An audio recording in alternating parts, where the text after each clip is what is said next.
আজি মই ভাপত সিজোৱা বৰা চাউল বনাব ওলাইছোঁ। তাৰ বাবে মই চাউল কেইটামান ৰাতিয়ে ধুই পখালিয়াই তিয়াই থ'লোঁ আৰু এতিয়া চেকনি এখনতে এই চাউলখিনি টুকি ল'লোঁ যাতে ইয়াৰ পানীটো গুচি যায়।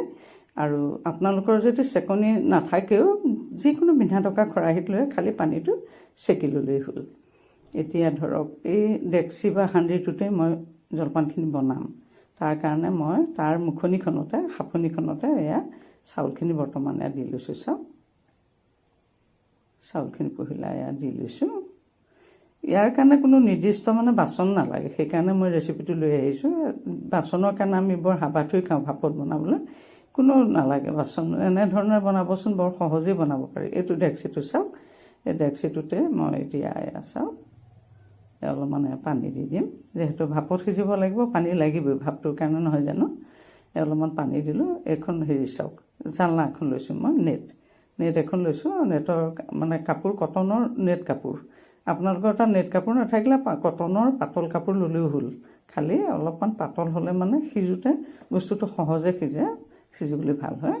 তাৰ বাবে মই নেটৰ কাপোৰখন ল'লোঁ। এতিয়া সেই চাউলখিনিতে চাওক কাপোৰখন মই দি দিলোঁ। কাপোৰখন কিন্তু অকণমান সেমেকা হ'ব লাগিব দেই, শুকানকৈ নল'ব, অকণমান পানী দি তিয়াই ল'ব।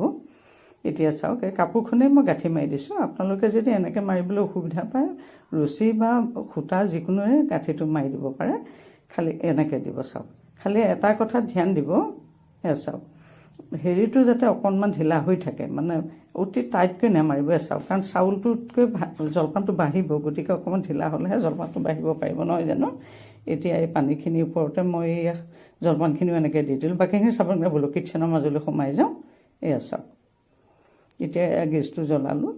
গেছটো জ্বলাই তাতে মই ৰেডি কৰি লোৱা চচপেনটো বা ভেটুৱাটো দি দিলোঁ বা সান্দিটো দি দিলোঁ। চাওক দি পেলাই এতিয়া কি কৰিম, ইয়াতে মই এখন ঢাকনি মাৰি দিম যাতে ভাপটো সহজে ওলাই যাব নোৱাৰে। এনেকৈ মই প্ৰায় 10 মিনিটমান সময় উতলি সিজিবলৈ দিম। চাওক ইপিনে আকৌ হাঁহৰ মাংসৰে যিহেতু মই পথ্যটো বনাম আজি খাবলৈ, গতিকে হাঁহৰ মাংস অলপমান মই অনাৰ লগে লগে ধুই পখালি গৰমৰ দিন যে অকণমান ভাজি পেলাই ৰাখি দিছিলোঁ, কাৰণ তেতিয়া কেমেৰা কৰা নাই। ইতিমধ্যে মই হাঁহৰ মাংস বনোৱাৰ ৰেচিপিৰ লিংকত দিয়ে থৈছোঁ, গতিকে মই এইটো থুলমূলকৈহে দেখুৱাম হাঁহৰ মাংস বনোৱাটো, যিহেতু মই লিংকত ইতিমধ্যে আগতে বনাই দিয়ে থৈছোঁ। এতিয়া এই কেৰাহীটো পাতিলোঁ গেছটো জ্বলাই, আৰু সান্দিটো সিপেনে দি দিলোঁ দেই, দুইটা গেছতে কামটো হ'বৰ কাৰণে। কেৰাহীটো গৰম হোৱাত ইয়াতে অলপমান মই মাষ্টাৰ্ড অইল দি দিলোঁ। যিকোনো তেলে আপোনালোকে দিব পাৰে, যিটো খাই আপোনালোকে ভাল পায়। তাতে জীৰা গুটি কেইটামান দিলোঁ। গোটা জীৰা কেইটামান দি দিলে তেলত বৰ সোৱাদ হয়, নহয় জানো। ইতিমধ্যে মাংসকণ ভাজোঁতে মই পিঁয়াজ দিয়ে লৈছিলোঁ, গতিকে ধৰক এতিয়া মই পিঁয়াজ দিয়া নাই, কেৱল জীৰা গুটি কেইটামান দি পেলাই তেলকণ গৰমাই লৈছোঁ। তাতে মই আদা, নহৰু আৰু জলকীয়া এটা পেষ্ট বনাই থৈছিলোঁ মিক্সিত, গতিকে এই পেষ্টটো মই সুন্দৰকৈ দি পেলাই এতিয়া ভাজি ল'ম। চাওক আদা, নহৰু আৰু কেঁচা জলকীয়া দিলে হাঁহৰ মাংসৰ সোৱাদটো বৰ সুন্দৰ হয়। চাওক এইটো দিলোঁ, দি পেলাই অকণমান সুন্দৰকৈ ভাজি ল'লোঁ। তাতে ভাজি থোৱা মঙহখিনিও পেলাই দিলোঁ। দি পেলাই এতিয়া মই সামান্য অকণমান ভাজি ল'ম। চাওক ভাজি ল'লোঁ, লৈ পেলাই ইয়াতে মই অকণমান পানী দি দিছোঁ সিজিবৰ কাৰণে। দি ঢাকনাখন অখন্তক মাৰি দিছোঁ। যিহেতু ইয়াত হালধি অলপ দিয়া আছে, গতিকে হালধি দেখিছে নহয় জানো, অলপ নিমখ দিলোঁ। হালধি অলপ কমাই দিছোঁ আৰু অকণমান চিলি পাউডাৰ দিলোঁ। তাৰপিছতে ধৰক অকণমান গৰম মছলা দি দিলোঁ। দি পেলাই অখন্তকে লৰাই দিওঁতে চাওক কালাৰটো সুন্দৰ হৈ গৈছেই, নহয় জানো।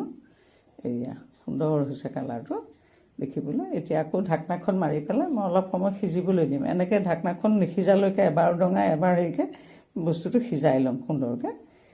চাওক ইতিমধ্যে এইখিনি সুন্দৰকৈ হৈয়ে গৈছে। এইখিনি চাওক কি ধুনীয়া হৈছে। ইয়াতে মই অকণমান মছলা এখন দি দিলোঁ। দি পেলাই এতিয়া লৰালোঁ। এতিয়া এইটো গৰম মছলা দিয়াৰ পিছত এইটো এতিয়া মই নমাই থ'ম। ইফালে চাওক আকৌ মোৰ জলপানখিনি কেনেকুৱা হৈছে চাবলৈ যাওঁ। সুন্দৰকৈ ভাপৰ দেখিছে, ভাপ উঠি উঠি সিজি আছে। জলপানটো চাইছোঁ অকণমান টান হৈ আছে, গতিকে আৰু অকণমান আৰু 3 মিনিটমান সময় লাগিব। কাৰণ বস্তুটো এটা এটা হৈ থাকিব যদিও সুন্দৰকৈ কোমলকৈ সিজিব লাগিব, তেতিয়াহে খাবলৈ ভাল হ'ব, নহয় জানো। ইতিমধ্যে 3 মিনিটমান সময় হৈ গ'ল, গতিকে এইটো চাওঁচোন। এইটো নিশ্চয় হৈছে চাগে হয় ইতিমধ্যে এইটো হৈ গৈছে গতিকে এইটো মই নমাই ৰাখিলোঁ এতিয়া মই কি কৰিম পৰিৱেশন কৰিবৰ কাৰণে কাঁহী এখনে পাতি দিলোঁ কাঁহীখনতে মই এতিয়া জলপানখিনি উলিয়াম চাওক আপোনালোক যদি মোৰ চেনেলটো প্ৰথমবাৰ আহিছে তেতিয়াহ'লে মোৰ চেনেলটো A to Z tasty kitchen subscribe কৰিব ল'ব আৰু লাইকছ কমেণ্টছ কৰিব আকৌ আৰু বেল আইকনটো টিপি থ'ব নটিফিকেশ্যনবিলাক পাই থাকিবৰ কাৰণে এয়া চাওক জলপানখিনি ইতিমধ্যে গৰমে গৰমে কাঢ়ি দিলোঁ এটা এটা হৈছে চাওক জলপানখিনি কিমান সুন্দৰ হৈছে এইয়া একদম ধুনীয়া এটা এটা হৈ গৈছে এতিয়া ইয়াতে মই কি কৰিম গৰমকৈ মঙহখিনিও গৰমাইছোঁ আকৌ দেই এই গৰম গৰম মঙহখিনি দি দিছোঁ চাওক এটা অতি সুন্দৰ ৰেচিপি হয় আমাৰ অসমীয়াৰ এটা অতি থলুৱা খাদ্য সকলোৱে আমাৰ আইতাহঁতে ককাহঁতে আগতে এইবোৰ খাই আমাক জুতি লগাই থৈ গৈছে অতি সুন্দৰ এটা ৰেচিপি খাবলৈ অতি সোৱাদ